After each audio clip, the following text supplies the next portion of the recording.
China and America are battling each other for influence in Latin America and the Caribbean, and the confrontation could shatter 200 years of geopolitical certainty in the region.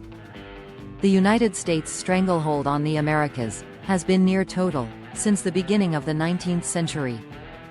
The country's leaders are highly sensitive to any foreign power intervention in the region.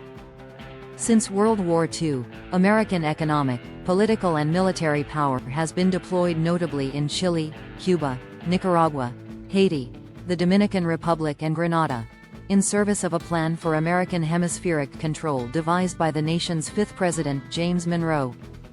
In 1962, the former Soviet Union challenged what has come to be known as the Monroe Doctrine, with its military support for Fidel Castro's Cuban regime.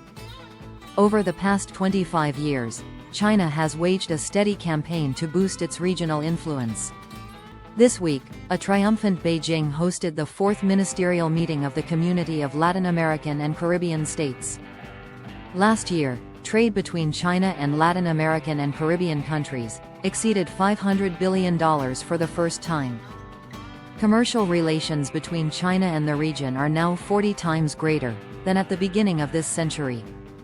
China is now Latin America's second-largest trading partner, and the largest commercial client of Chile, Brazil, and Peru. In his keynote speech to the forum, President Xi Jinping promised to deepen China's Belt and Road regional cooperation. He outlined a new $9 billion regional credit line, together with infrastructure investment.